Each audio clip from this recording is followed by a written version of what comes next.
ndugu watazamaji wangu wa Kanji TV, leo tuko hapo na mgeni wetu mara ya kwanza. Tunataka kuongelea masuala ambayo hii dunia ama hii Kenya yetu ambayo tunapitia, haswa kwa viongozi wetu. So guys, tungependa tu kuintroduce mgeni wetu, ajitambulishe kwanza alafu tutaendelea. Asanteni sana mgeni, asante sana. Asante sana pia mimi ndio mgeni mkubwa kabisa bila amesema. Huyu anaitwa Henry Andai na ni mkazi hapa Virembe Shinyalu na ni Mkenya pia. Yeah.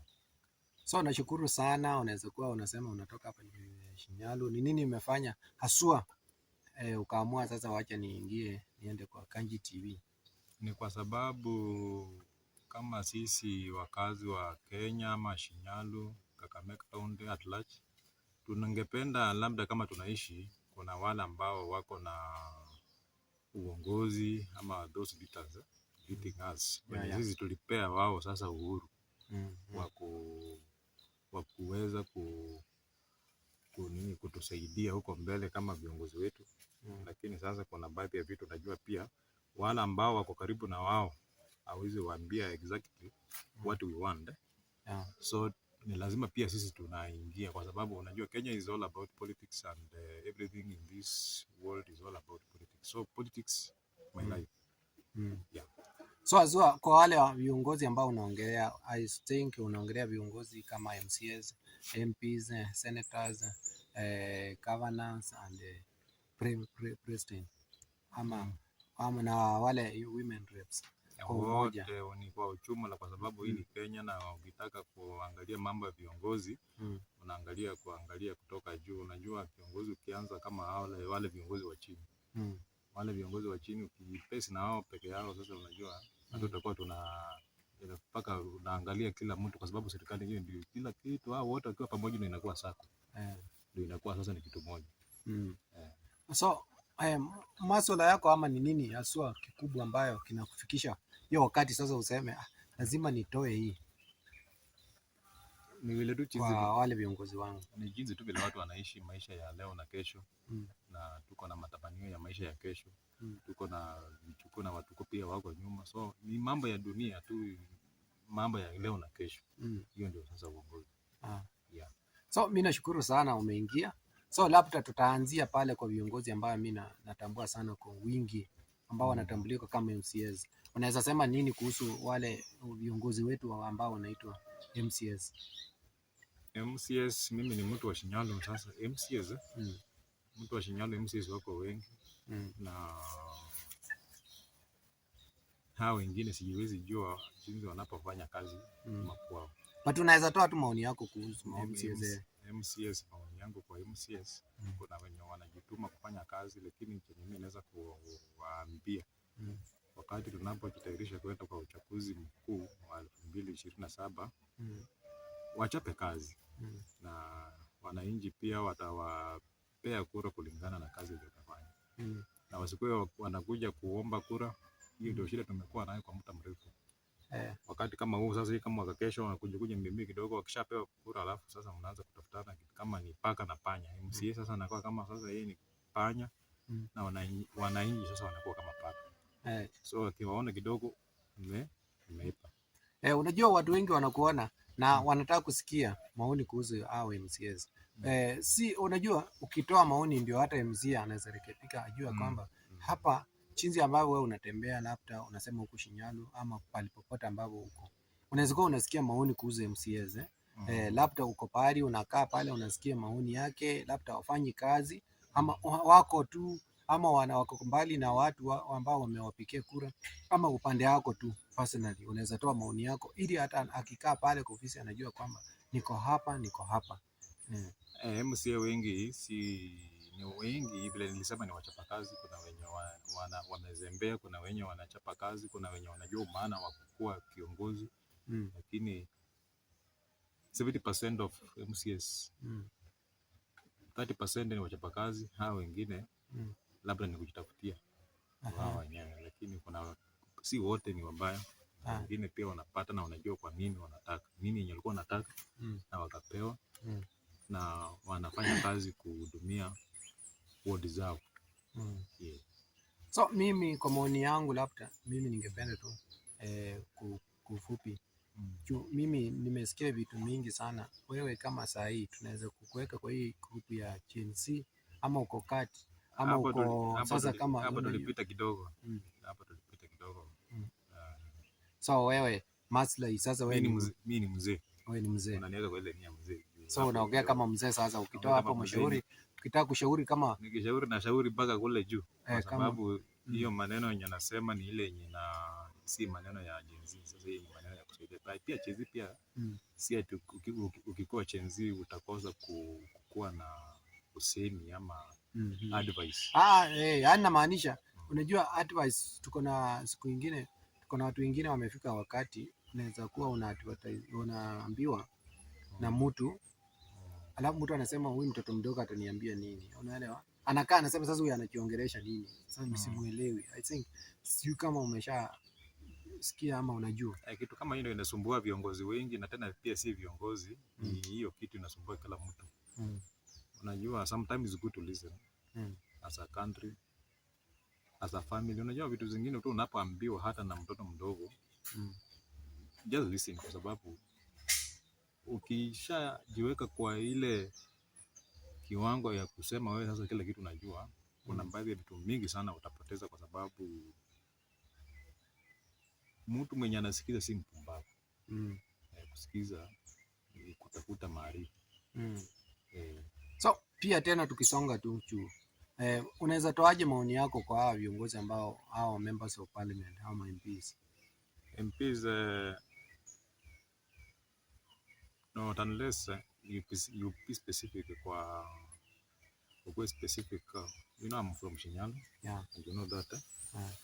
And ukicompare Shinyalu na we have some other constituencies kama zile Kiaru, uende kama Embakasi, zile zenye zimetambulika kama zile za kama uende kama huko Vika pia kuna constituencies mingi pia tu. So hatuwezi jua, lakini kwa ujumbe kwa hawa wote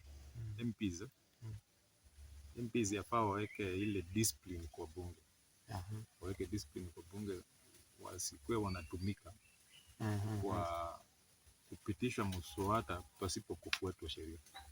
Hiyo ndio shida tuko nayo, na shida MPs, hiyo ndio shida yao. Wamevotiwa na wananchi. Na nitoe kwa mfano kama sisi hapa Shinyalu, we voted our MP. Tukakuwa na ile mjadala ilikuwa MPs they were supposed to vote for hiyo mambo ya finance bill. Our MP voted yes without consulting us. Unajua sisi ndio tungeenda kumwambia, kwa sababu sisi tumeweka yeye, tumepea yeye power aenda tusimamie huko mbele na he represent us. But that does not mean if we are elected to you, you represent us. You make your own decisions without consulting us. Kama sisi watu wa Shinyalu. That is the first mistake yenye na MP alitufanyia kama sisi watu wa Shinyalu. Na ukifuatilia hii uongozi yake haikuwa mbaya. Unajua mimi naongea specific kwa Shinyalu kwa sababu I'm from Shinyalu. Kwa kule kwingine siwezi jua what might be happening there. But ukiangalia mambo ya finance bill, hii ndio ilipanga shida ya kwanza, kwa sababu ni sisi tulimwambia yeye aenda huko, na kama kuna kitu anakuja anauliza sisi, tunamwambia sisi tumekubali kwa bid. But ni kutengeneza decisions zenye ni zake yeye mwenyewe ametengeneza. Si zetu kama sasa sisi watu tulimpea power. So labda yeye kwa upande yake yeye alikuwa anataka ni kusema for example labda alizani anaweza kuwa anafikiria kwa saa hii akiwa vile yako kwa serikali anaweza kuwa anafanya ili at least awaletelee maendeleo huko nyumbani. Labda kwa maoni yangu wewe unaweza kuwa unasemaje? Unasemaje aje hapo? Unajua inji kama Kenya iko na sheria, na hiyo sheria iko paka na mambo ya CTF, na kila constituency iko na haki na ile mkao kila mtu anapata. Si lazima uwe kwa serikali ndio upate.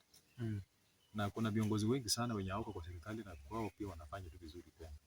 So haimaanishi ukiwa kwa serikali ndio sasa utakuwa unapata chenye unataka kupata. Unanielewa? Mm. Sasa kwa mfano kama sasa hivi tunaposema sasa ako kwa serikali, ni nini yenye labda ameifanya? Labda unaweza sema ako kwa serikali na tumepata hii kwa sababu ya hii, tumepata hii kwa sababu kwa serikali.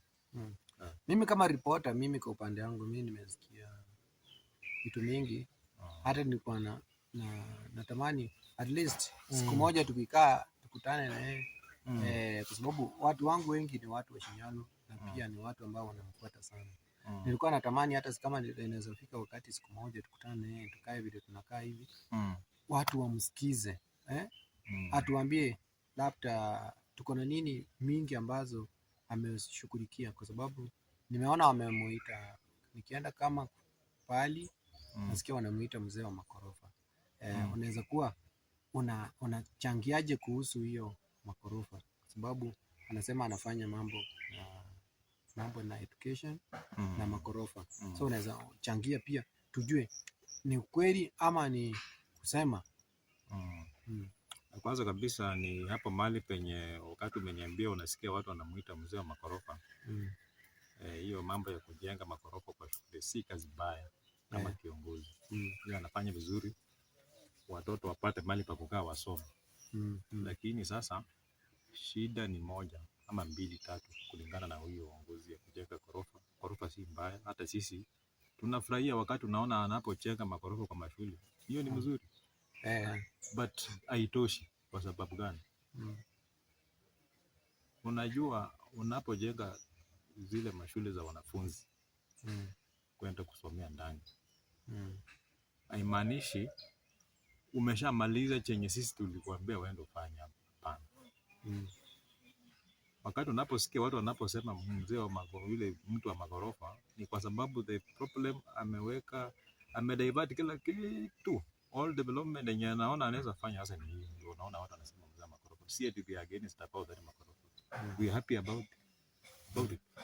But the problem is hawezi kuja na ile pekee na useme sasa unafanya, kwa sababu nikipeana mfano kwa shule zetu kama mbili, kama tuko na Lugala Secondary na Soli. Uliona iko basi amechukua ameweka pamoja. Lugala moja ameleta Soli. Sasa ziko karibu sana hizo shule. Ziko karibu sana. Unaona? Sasa hii pasi ukiangalia inasaidiaje wanafunzi na pia inasaidiaje wazazi na inasaidiaje sasa wakazi wa Shinyalu wenye walipiga kura. Unaona hata mwanafunzi mwenye anataka sasa atumie ile kama mwenye ako Solio secondary school, akitaka kutumia ile gari, hata wewe kama mzazi wewe utatisha pesa. Ndio sasa mwanafunzi yake. Na kwa sababu ya hali ya uchumi, wewe utaweza kupea mtoto nafasi nenda apande gari aende kama kwa kitu fulani mahali. Sasa utaona hiyo gari itabaki kama kwa board management ya shule. Kama tuko na mambo ya matanga ama sherehe fulani, watakuja ongea na board management ya shule na kupatiana pesa. Driver anachukua gari anaenda. Lakini sasa kwa sababu Kenya iko tofauti kidogo, hata chenye hiyo gari italeta sasa jioni, kuna uwezekano haitatumika kwa hii shule ama kwa wanafunzi. Itatumika 10% of it. Sasa ukiona kitu kama hiyo, actually haijasaidia kabisa mambo ya economic growth hapa Shinyalu. Alafu ukienda kama tuseme saa hii, si unaendanga Kakamega town? Iko picha imewekwa hapo, kubwa kabisa, umeiona? Ninaiona. Imechorwa picha ya nani na nani? Ile ya rais na our sitting MP.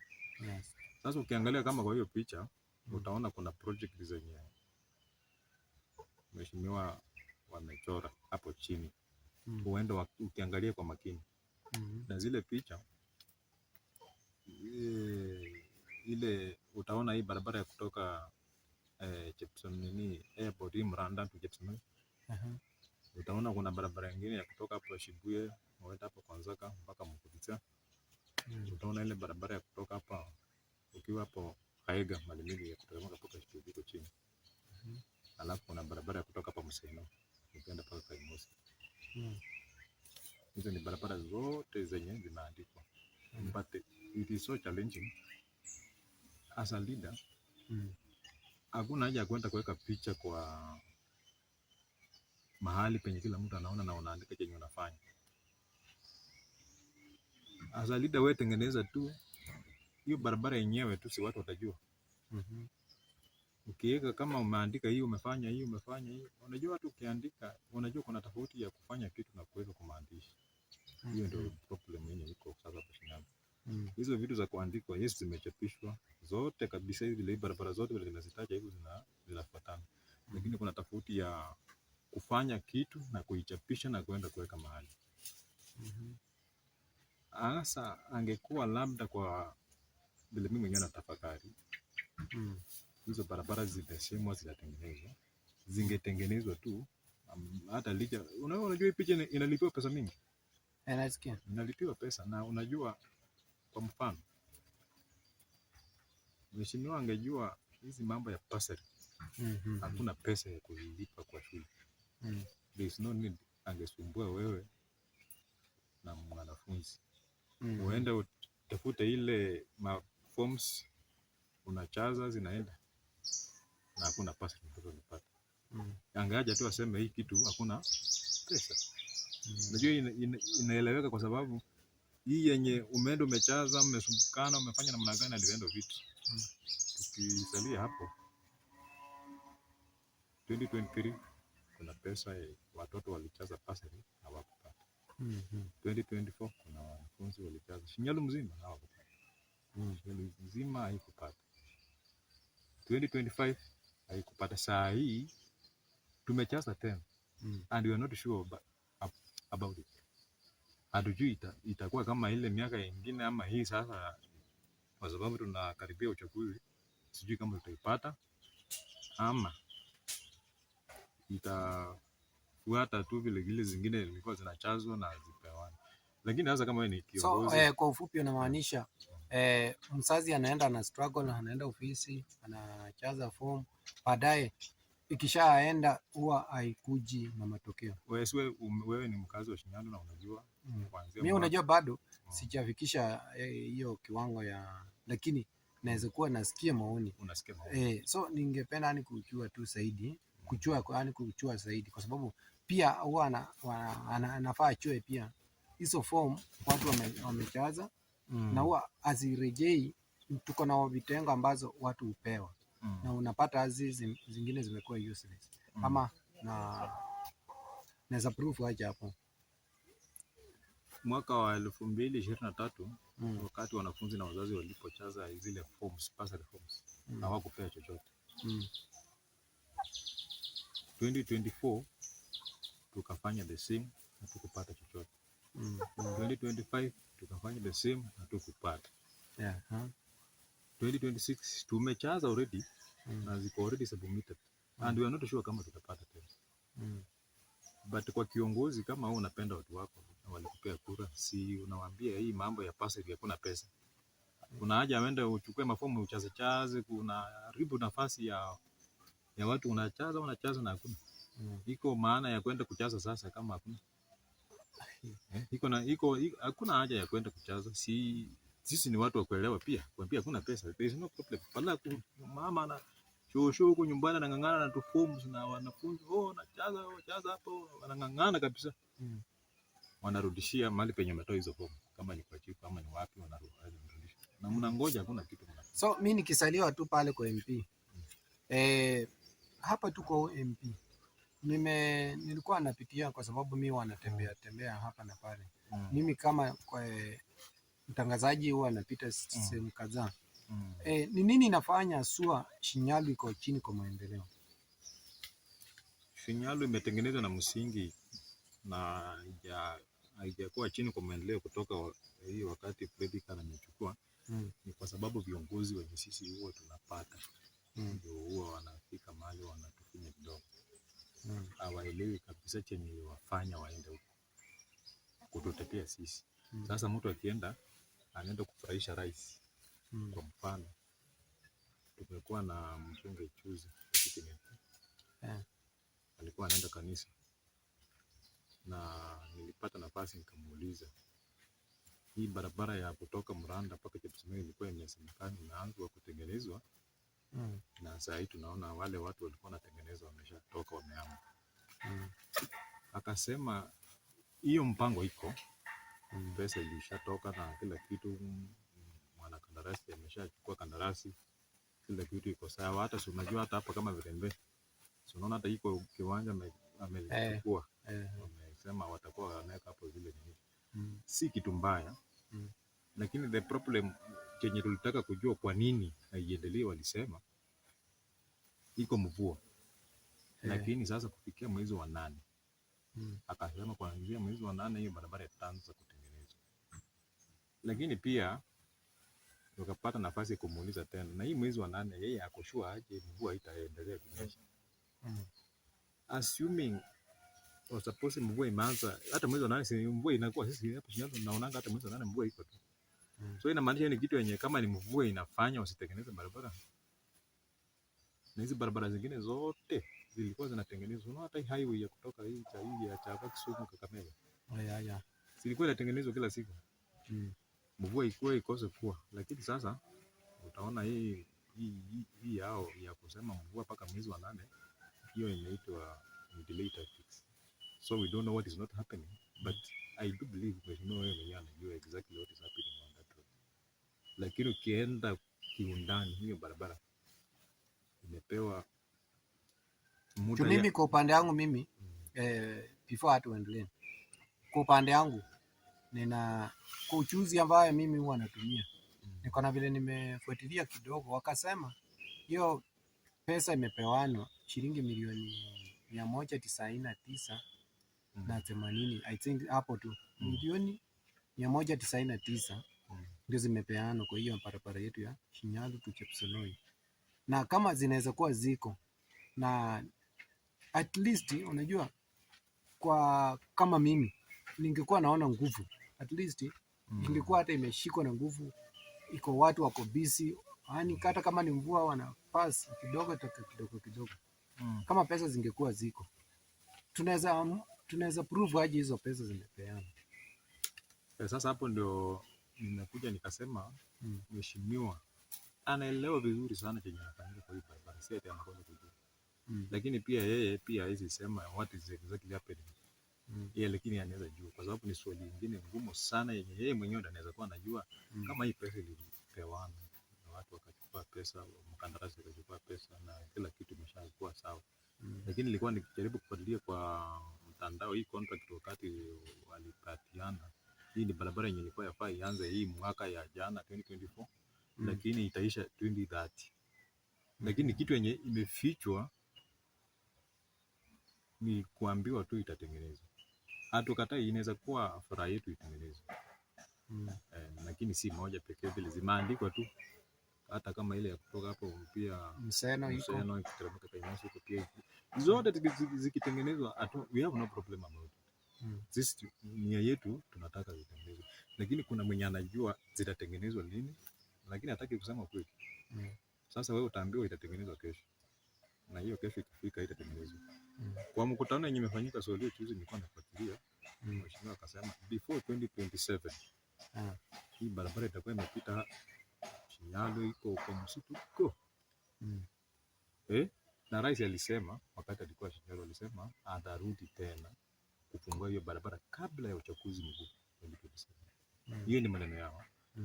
So kuna vile tu, kuna kitu vile nilikuwa nimesema hapo awali, hii kitu inaitwanga delay tactics, na ile kuambia mtu, unajua watu pia wanaelewa, wanaweza pia wanajiwanga, people huwa wanataka kusikia chenye wao wenyewe wanataka kusikia. Sasa nyinyi watu wa Shinyalu mnapenda kusikia mambo ya barabara ya Muranda na Chepsonoi. So kila mtu akiingia hapa lazima atake barabara. Hiyo Chepsonoi kufika sijui Muranda hiyo tutaweka. They know that's our weakness. So everybody atasema, na by the way 2027 kwa maoni yangu hii barabara itakuwa imeisha. Wengi wamesema kama wewe ni MP na uko kwa serikali, ni rahisi sana kufanya maendeleo kwa area yako kuliko mtu ambaye hayuko kwa serikali. Ni ukweli ama ni uongo? But mimi naona maendeleo kama, kwa mfano tu tena, maendeleo haimaanishi kwa serikali, kwa sababu kila mtu ako na different opinion. Maendeleo ni wewe mwenyewe. What do you want? Juu so unaona hata tukikombea hata Shinyalo hatuwezi beba na hizi zenye watu wenye wako kwa serikali. We have some other MPs kama huko kina Ndindi Nyoro kwa mfano, tunajaribu kukombea, lakini kuna mwenye atasema unajua Ndindi Nyoro alipata hii mambo iko sawa huko mbele tayari, yeye alipata, so let's not compare Kiaru na Shinyalo. Why should we not compare Kiaru na Shinyalo? Kale ni kadogo, watu hapa ni wengi, so those are the tactics zenye hata mheshimiwa mwenyewe atasema. So atasema let's not compare Shinyalo na Kiaru. Unaona? Na kuna wanya wako kando kabisa kama kale kanisa. Unawaelewa? Kazi wanachapa. Lakini sasa hapa kwetu ukijaribu kutaja kitu yoyote inayohusika na mambo na unajaribu kutaja labda kitu kingine na Shinyalo unakwambia pana.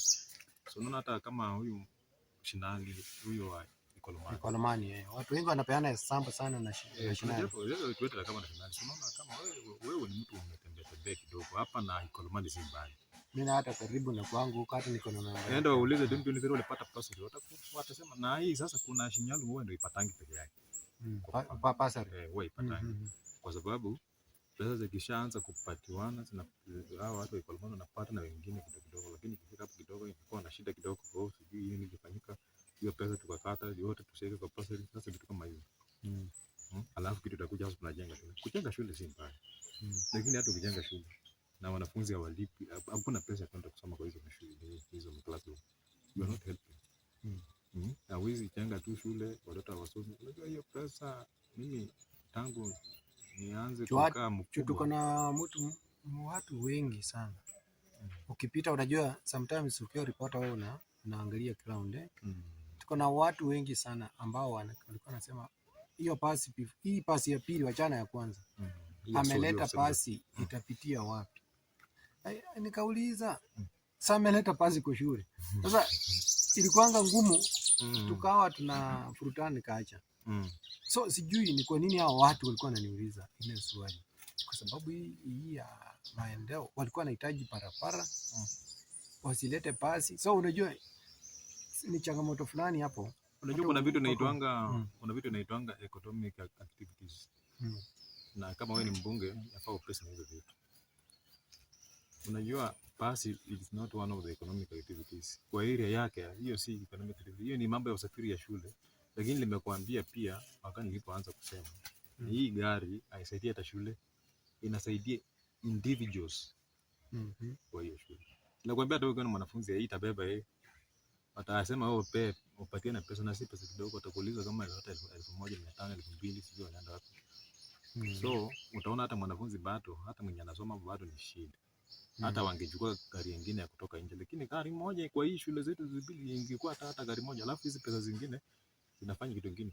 Lakini sasa unaona vitu zote ukiweka hapo hivyo pamoja, ufinya hivyo pamoja hivyo, unajua kuna wanafunzi na sisi ni wazazi, si ndio?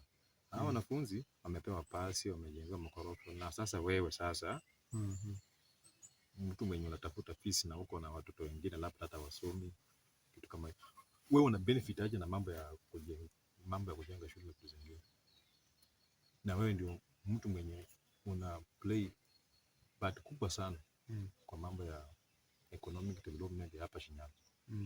Kwa sababu yafaa ukue na, ukitoka hapa kwa mfano unaenda hapo kidogo activities tu kwa kufanya moja mbili tatu.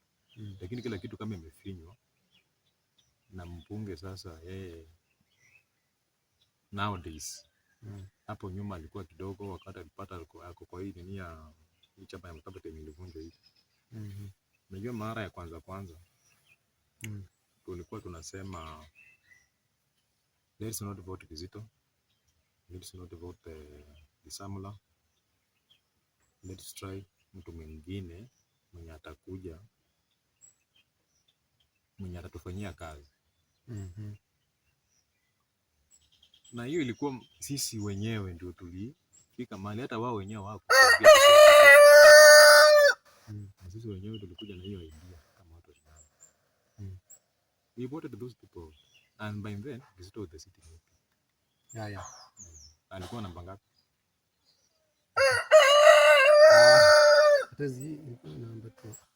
Alikuwa namba 4. Alikuwa namba 4 and he was the sitting MP because wakati tulimpea pia yeye kiti akafika mahali akakosa kutusikiza.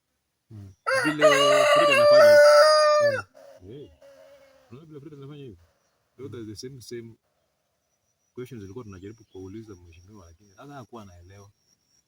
Akaleta hiyo namba 4. The sitting MP. Akaleta namba 4. Same will apply. Mimi naona mheshimiwa kwa sababu hajasikiza watu wake wa Shinyalu, itakuwa ngumu sana kupata kukuwa re-elected 2027. Itakuwa ngumu sana. Atapata kazi ngumu sana. Kwa sababu hawezi kuja na ajenda moja na unakwama kwa hiyo tu. Hizi vitu zote yafaa pia, unajua pia kiongozi ni ile tu mtu mwenye hata yafaa unaonekana kidogo. Si ati unaenda unatulia kuja tu. Kiongozi ni mtu pia yafaa unatembea, una consult watu wako, what might be the problem on the ground. Those things mtu kama kina wanafanya hizo vitu. Mtu kama kina hizo vitu wanafanya kwao. Wanasikiza wananchi. Hawasikizi. Licha na kuwa wako kwa serikali, lakini pia wanasikiza wananchi. Do you know, as we're speaking, kitu yenye unaweza uliza our MP na kujibu haraka mpaka amejisahau, hata mwenyewe amejisahau kujiombea kura ya 2027. Ukipatana naye mgongo kidogo, hata aongee mambo mingi, mambo 1 2 3 ameshaanza kusema mambo ya kutaka. Anauza UDA. So hata yeye mwenyewe aombi na anang'ang'ana kuomba. Mimi nikikuuliza zizi nikakopa, labda nikuulize huyu rais wetu labda alikuwa anauza kwa sababu alikuwa anasema hii lami sijui mwezi wa 4 atarudi hapa. Hiyo lami kufika mwezi wa 4 itakuwa imeisha. Baadaye hizo vitu hazitafanyika. Wewe unasemaje kwa upande wako? Juu niko sure labda alikuwa anataka mtu, unajua tuko na vitu zingine mingi sana sisi tunaweza kuwa tunasema mtu anaweza kuwa akukusaya kuambia nenda labda anataka kutoa juu anajua anaweza kuwa unajua kikulacho kinguni mwako. Mtu anaweza kukuita ukue karibu na yeye, baadaye aseme ni baadaye aseme sijui wapi, lakini kishafika hiyo wakati hiyo kitu yenyewe afanye. Unaona? Ikishafika hiyo wakati sasa watu wako na claim anakutoa. Akisha kutoa atafika wakati aseme unajua nilikuwa nimefanya kila kitu kwa mtu wengi, lakini hakufanya chochote. Wewe unaweza kuwa unaonaje hiyo maoni yangu juu? Hiyo ndio iko hivyo kwa sababu ukiangalia usaidizi ya our sitting MP Fred Kanga, the support yenye amepea Rais Ruto, support yake hawezi compare na ile support yenye alipewa na the former deputy president Rigathi Gachagua. Sasa ukicompare ile support, hata wewe mwenyewe unajua ni kidogo sana. And all these promises, unajua hii promise zote zenye zimeletwa hapa Shinyalu, hata wakati unaweka mponge mwingine mpya, hakuna haja atupe promise yeye afanye kwa hizi zenye nika anameiletea. Tuwezi tafuta zingine, yeye angangana hizi zenye ametaja hizi ni mzuri, zenye unaona mambo ya kutaja zile vitu zenye zinafaa kufanyika hapa Shinyalu. Ametaja vitu mzuri sana za maana, lakini the problem hazitafanyika. Ndio shida. Sasa mwenye tutaweka yeye angangana na hizo zenye amesema, na tutamwambia tu tena. Tutamwambia sasa, kwa sababu hizi zilikuwa zimeshatajwa, aanze na hizo kwanza. So niko na swali lingine ambayo hizo kuja na zake kando, na sisi tunataka, kwa sababu mambo ya barabara hiyo si ni kitu basic yafaa kila mtu. Ndio sasa nilikuwa nataka nikuje kukuuliza, ukilinganisha viongozi ambao wamekuwa opposition, Kizito, Lukano, alafu tuko na Lisamona, hao viongozi watatu, na kiongozi ambaye ako kwa serikali kwa saa hii, kwa maendeleo ama kwa kazi ambayo ameifanya upande wa Shinyalu, inaweza kuwa iko aje? yani wale ambao wameshakuwa yani ukilinganisha walitangulia kama ile wakati wa unajua mtu kama Lisamla Lisamla yeye alifanya unaona kale, unajua Lisamla alikuwa mtu wa kusema sometimes na the reason why pia hakuweza kupata, unajua alikuwa na bado the reason why hakupata ni kwa sababu watu walikuwa wanataka mabadiliko, kwa sababu kulikuwa na mvutano katikati ya Lisamla na Kizito Mukai. Na umesikia ripoti pia Kizito Mukai sasa ameshatangaza atasimama pia. Msema pia anarudi hata kwa hili anakuja kutetea siti yake. Kwa hii kinyang'anyiro pia atakuwa. Sasa wakati anaenda kukuja hapo katikati pia ataanza kusumbua kidogo, kwa sababu people they will again vote Lisamla out because watajua wakipea yeye pia wataingia kotini na Kizito.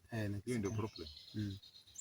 Sasa ukicompare ile uongozi yenye watu walifika, unajua kuna yule marehemu alikufa pia Hamasi. Pia unajua tena alienda miaka mingi, unaweza kwa unajua hii inji kitu ya kwanza yafaa usikue na base kitu moja. Yafaa una base paka na yule mzazi wa ule mzazi mwenye ako na mwanafunzi. At least ana feel pia yeye anapewa kwa kitu ya kusaidia yeye kwa mambo ya kusomesha. Tumesikia huko kama Mumias, tumesikia kama Kiaru, tuliona mheshimiwa alikuwa anajaribu kujitetea. Anasema unajua Kiaru ile population ni kidogo, so wanafunzi kulipa shilingi 500 hata ni sawa, na hawezi convert kila kitu, which is good. Lakini unaweza niambia from the year 2023, 2024, 2025, this year 2026, no perfect. Alafu fees huku kwetu inalipwa kama 15,000 hapo, 15,000, 14, 13 hivyo kulingana na shule. Si ni kweli? Hiyo ni day school. Kulingana na shule yenyewe. Hizo pesa zina range. Umesikia Mumias sisi wanalipa 1,500. So, ni nini hii haswa? Unajua hata ukiuliza mheshimiwa kuelezee kwa nini hii miaka 4. Hii ni 4 sasa. Hatujakuwa tukipata pesa kama sisi wakazi wa Shinyanga. Itakuwa ngumu sana pia kuelewa. Kwa sababu pia tuko na maswali tutamuuliza. Itakuwa ngumu sana kwake kujieleza, aseme hii mambo ya pesa ni pesa hii kwa inayokuja ama hiyo pesa hata kulipa fees ya wanafunzi, hiyo pesa iliyopata. Na aliwalazimisha wa apply na hata wapewe. Unaona? Hii pesa haikulipa fees iende kufanya kazi gani? So tukana kitu kingine labda mwe kwa upande yako. Tunajua muda imepaki mchache sana tukimalizia.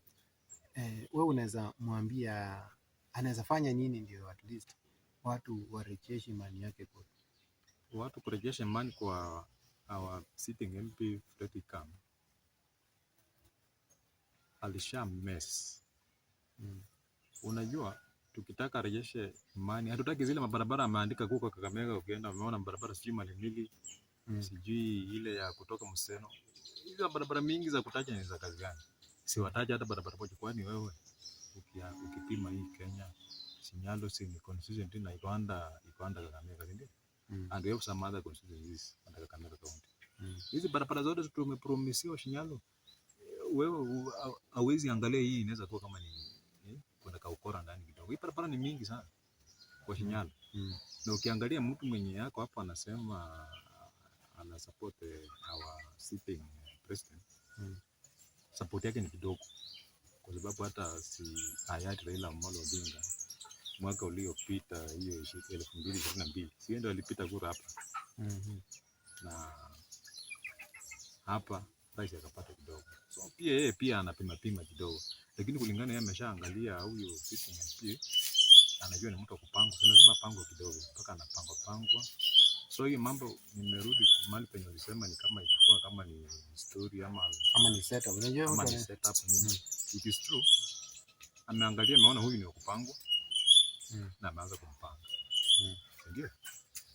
Tuliona vile mambo ina wale ukienda kama kule mambo pia ODM iko maneno huko tena. Nasumbuana kwa njia moja ama nyingine.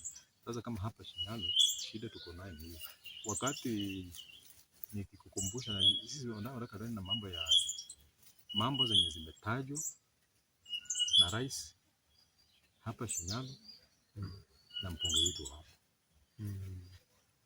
Tuliona hata wakati walikuwa wanafanya launching ya power electricity hapo Shinyalu. Kama ulihudhuria mkutano, mimi personally I was there. Na hiyo mkutano before rais ya kuja Shinyalu kufanya hiyo launching ya hiyo mambo ya transformer ya mambo ya electricity, before kuja walikuwa wameshapatiana muda atakuja siku fulani. Chini kama ya wiki moja, hawa watu wa Kenya Power walikuwa wamewekea familia 487. Wote hao 487 walikuwa already wako connected na electricity. Wakasema ndani ya miezi ngapi? Miezi 6. At least walikuwa na 35,000.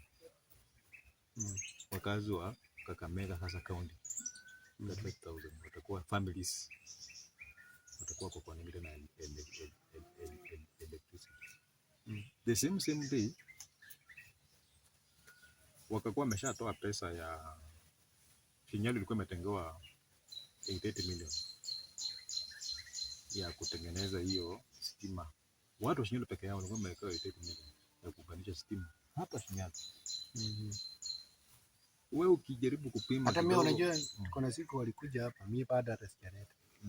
Wakaniambia wanani connect. Nimemaliza almost 2 years. Baada 2 years. Sijui ni 2 years ama ni 1 year plus. Hata wakati tuchukua sijui mambo wale hata title deed na ni yako photocopy and whatever. Hizo vitu zikaenda hivyo. Si eti hiyo hapo naweza prove tuko na vitu zingine hazifanyiki. Hiyo haijafanyika hata paka sasa. Haijafanyika. Na sijui hizo vitu zetu zilikuwa zinaenda wapi. You can imagine kwa muda wa jini ya siku 7 watu walikuwa 487 families walikuwa already wako connected chini ya siku 7 wakati sasa alikuwa anakuja kufanya mambo ya launch.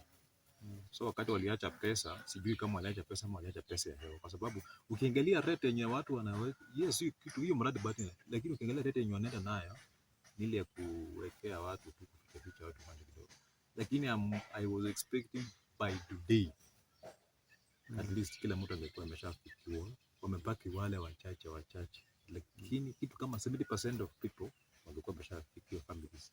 Lakini sasa unaona watu wenye mafikiwa from then up to date unaweza kuwa kama ni 20%. Sasa ukiangalia either hiyo pesa kama ilikuwa ililetwa na ikarudishwa, ama hawakuileta walitaja na mdomo na hii pesa yenyewe ilikuwa, unaona. Ndio kwa sababu unaona mpaka na leo na kesho bado tuko na shida ya changamoto ya stima. That day when he was launching that mambo ya power electricity, the same day kabla aanze kuongea mambo ya kufanya launching ya power, rais alisema mwenyewe akasema, na tukasikia akasema hii barabara ya Chepsonoi, na that was the first time yeye kutaja hii barabara Shinyalu. Unajua mimi wameshazunguzia hiyo barabara wakiwa na Uhuru. Mimi nilikuwa nimeanza mambo ya kwa channelist. Hiyo channel yangu mara ya kwanza ati iliandanga, lakini wameshaiongelea mara ya kwanza ndio ikaletwa sasa. Nini na nini ndio kaunda pale kutoka Raiga kufika Shinyalu. Na ikaishanga tu hiyo story. Mambo kaisha. Sasa alileta mambo ya budget. Na nikizungumzia before tumalizie sasa. Niko tuna swali ya mwisho kabisa. Hii watu wengi wamesema hii barabara rais ameitaja lakini haiko kwa budget. Ni ukweli ama ni unajua tuko na propaganda ya watu na tuko na mambo mengine inakuwa ya ukweli. Do you know even Frederick na himself anajua hakuna pesa ya kuunda hii barabara. Yeye mwenyewe anajua, lakini he's trying to force issues na rais. Na unajua sasa, unajua mpunge, unajua rais yeye ni Kenya mzima. Yeye anajulikana huko, anaweza fanya huko na afanye huko, nafanya wengine, na kama hata fanya sasa wewe na wewe unasema sasa ni yeye. Unajua pia ana lose. Sasa kitu yenye imekuja sasa kwa uongozi ya siku hizi, ile uongozi yeye na yeye peke yake tu, kwa sababu wewe ni kiongozi, uko na benefit yenye unapata kutoka kwangu na mimi ni boss yako. So kila kitu utafanya not because of the people who voted you. Sasa unafanya kazi kama boss bila Do you know saa hii sisi hatuna MP yako na boss. Yes, sisi people we voters. Ana namaanisha sisi hatuna MP. Sisi tulivote lakini akapata mtosi. Sasa anafanya kazi na sasa mtosi. Yeye anafanya kazi na mtosi. MP mwenye tuko naye si wetu, ni wa mtosi. Ni wake. Mtosi akisema ni hapa, ni hapa. The reason why watu wana vote kama MP, MCA, we are voting because we want. Unajua sisi wote hatuwezi enda kwa bunge tuunde sheria. Tunaleta mtu mmoja. Tunaleta mtu mmoja ndio aende kututetea na kurepresent and give the issues yenye na affect sisi nyumbani. Unanielewa? Sasa unajua sisi hatuna hiyo. Kila kitu ikishafanyika ni kwa sababu ni command from the boss, ni command inateremka hivyo. Ikifika hapa kwake wewe mtu wa Shinyalo utahusika kwa mambo ya development yako ya hapa. Sasa yafaa kama watu wa Shinyalo, what we are just trying to say, the year 2027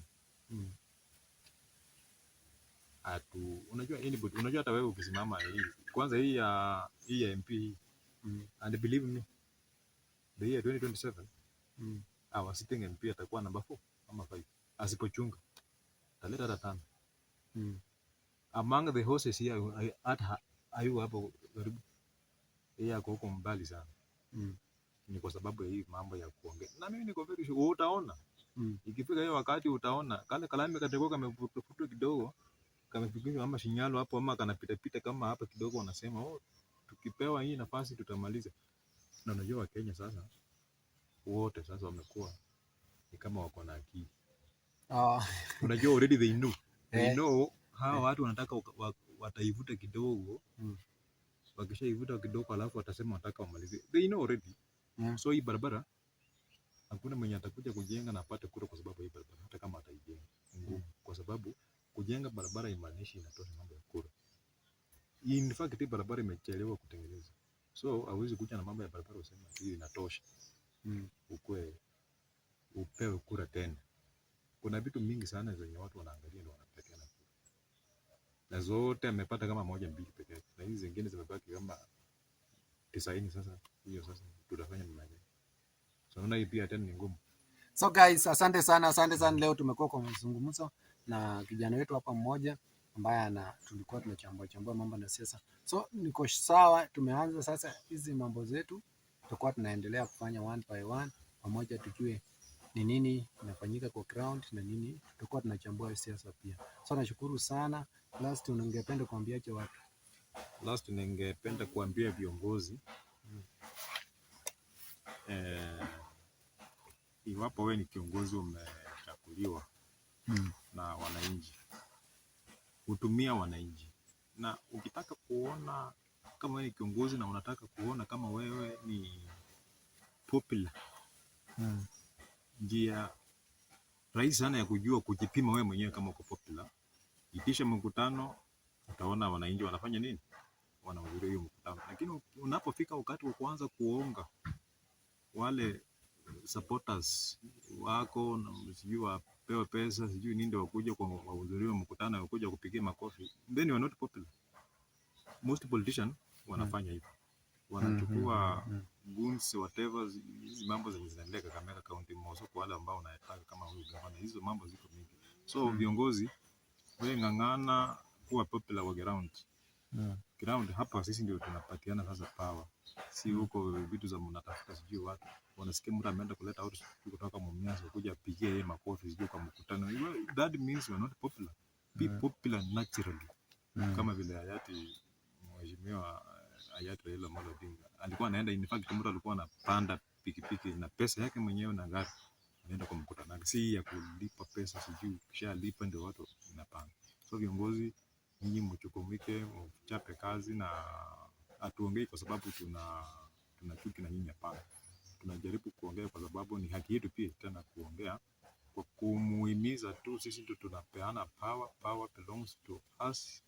Sasa sisi ndio tunapea nyinyi, so tumieni yenye hizi mapea, na tukifika mahali tuseme tulikupea na kufanya vizuri, rizika pia na ile njia yenye sisi tutakuwa tunataka kufanya ni kupata kama sisi watu wa Shinyalu. So ni haya tu, tutakuwa tunapatana na huyu Kanji na semezana 1 2 3 kuhusu mambo ya siasa. Asanteni sana na bado tutaendelea.